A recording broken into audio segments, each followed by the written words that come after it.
Hello princesses! Today I'm going to be talking about the Mamonde All Stay Foundation Glow. I have mine in a mini version because it came in a mini version and I just love those. One of the big reasons that I really like using mini versions is that I don't keep 100% of the makeup that I purchase and review on this channel, because otherwise I would literally be drowning in makeup. There's no way that I could use that amount of makeup before it expired, or like the formula went bad and everything like that, or like my taste just changed. So buying miniatures works really well for me. Plus it's a bit more cost effective too, which is really nice. So I decided to pick up this foundation because I had previously tried out a Mamonde foundation which I really liked, but I think it was one of the matte ones. So I thought that the glow one would be a really interesting comparison. So if you'd like to skip ahead to any of the points in the video, here are the timestamps. So for this one, the product description says, contains high refractive complex oil to naturally conceal imperfections and boost skin radiance for a gorgeous face makeup. Rose Damascus flower water and 6 kinds of highly moisturizing hyaluronic acid contents supply rich moisture deep into skin to create dewy, plump skin express. Soft texture lightly adheres to the skin and helps correct uneven skin tone. So the packaging of this product is very cute. I don't know if the full size actually comes with a pump or not, because I simply cannot find any pictures or any videos of anybody showing what's underneath the cap, which is very annoying. But this one does come with a slightly different applicator than usual. So instead of coming with a doe foot applicator, it just has a spatula, which is not terrible, but it does mean that the product runs off the end very quickly. So you do have to be a little bit careful with this one so that it doesn't drip everywhere. If you're worried about putting the applicator back into the bottle, then just put it onto the back of your hand and then pick the product up and put it on your face like that. It's a pretty easy fix. However, I just am worried. Like, I'm not worried about putting it on my face, I'm worried about it dripping onto my clothing. I have the shade 2IN Ivory, and there are 4 shades in total. So we have 2IC, which is Rose Ivory, which will be the pinker version, 23C, which is Rose Sand, and then 23N, which is just called Sand. The color range is not gigantic, and 2IN Ivory is not the perfect match for me, but it is pretty close. Okay, so I'm going to be applying this one in the afternoon today, and then I'm going to put it on tomorrow morning and then do the actual wear test for it, because the sunlight at this time of year, we're just heading into daylight savings in 1 week, is atrocious in the morning. Like, there is so much sunlight here, it makes the filming just ridiculous. So I thought I would do the usual application in the afternoon the day before, so that you can actually see how it looks on the skin, and then do a separate wear test. So if I'm wearing different clothing, that's why. It's for the greater good. So this one, like you saw before, does have that really stupid applicator that I do not like, only because it's drippy. I'm not really bothered by, you know, bacteria going in it or anything like that, because I don't have any active pimples at the moment. If I did, I would put it onto the back of my hand. As I do not, I'm gonna stick it straight on my face. And when I say straight on my face, I mean like at the speed of light, because you know what's really hard to get out of clothing? Foundation. Especially when you drip it onto your pale blue jeans. I say that from experience. I also dropped a tint on them, like a lip tint, and I was devastated because that does not come out. Yeah. So application, this is very easy to apply, aside from the fact that I really dislike the bottle, but I believe that is probably just because it is a miniature version. I have the color 2IN, which seems to be the only shade offered on Beauty Box Korea, which is bizarre, but okay, whatever. And it's honestly not too bad of a color. It's a little bit off, but it's doable. So I'm gonna do my forehead really quickly.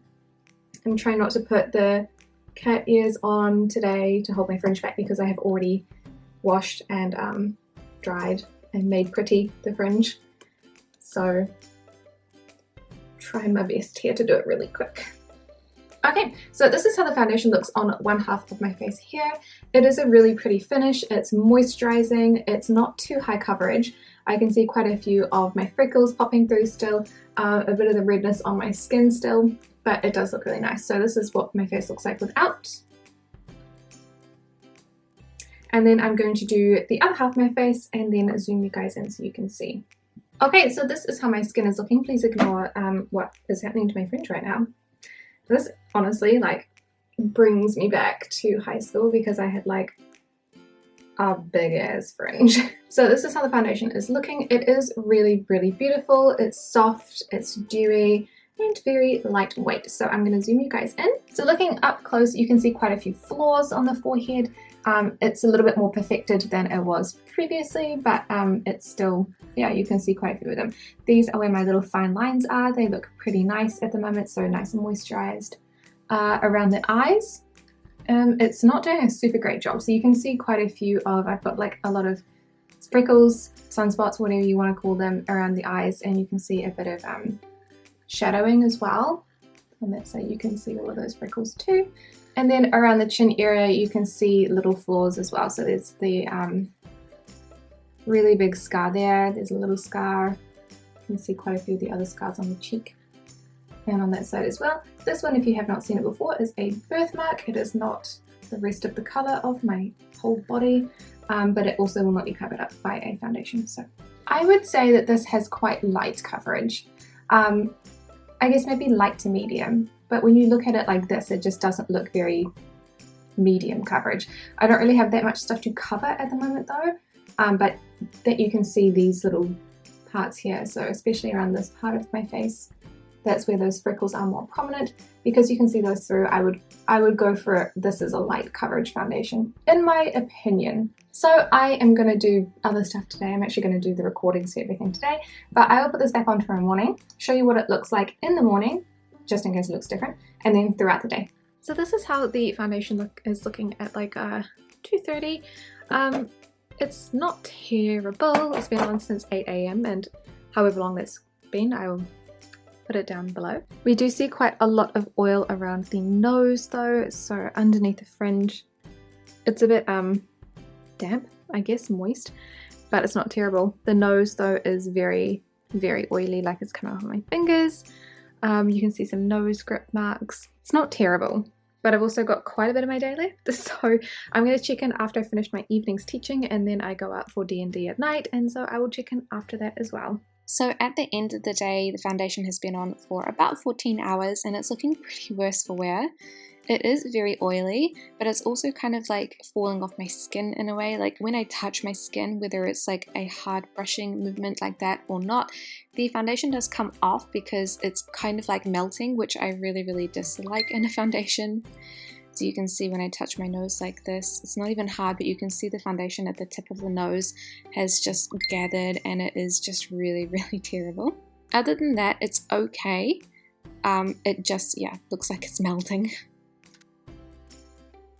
So with this foundation, there are some good points and some bad points. Overall, I don't think it's the perfect one for me for a few different reasons. So for the product packaging, it is very cute, but I don't know whether the full size has a pump or not. I wouldn't like it if the full size had that spatula, because I feel like it's not the most efficient way to get the product out of the packaging, and I feel like it just drips everywhere. So I'm hoping that the full size has a pump, but I do not know. Other than that, the packaging, it seems pretty standard. It just has a glass bottom, so if you drop it onto tiles, it might break, but otherwise it's fine. The color range is not very big, so there are only 4 colors in the permanent collection that I can see. Yeah, so with a little bit of further research, there are still only 4 colors. The one that I have 2, maybe it's 21. Oh, it's not an I, it's a number 1. Wow.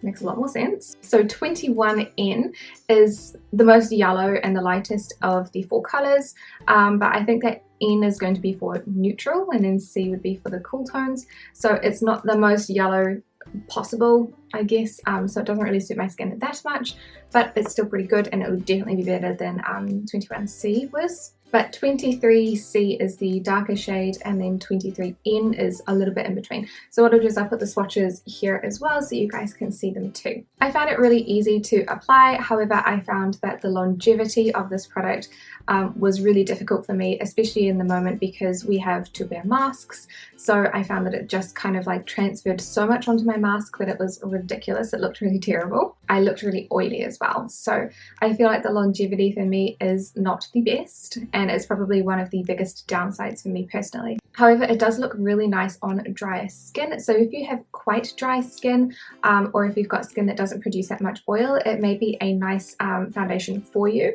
It does still transfer though. So if you're going to like use your phone, where is my phone? So say you're talking to someone on the phone and you have like your phone pressed to your face, it is going to come off with product. You can kind of see like right in the middle where the cheek has been.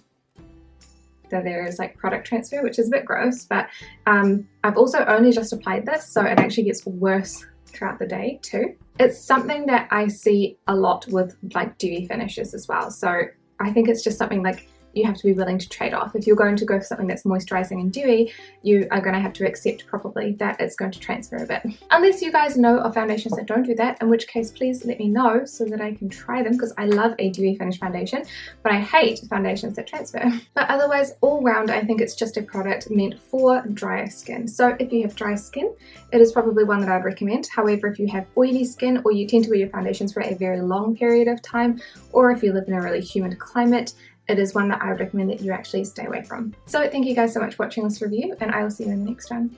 Bye!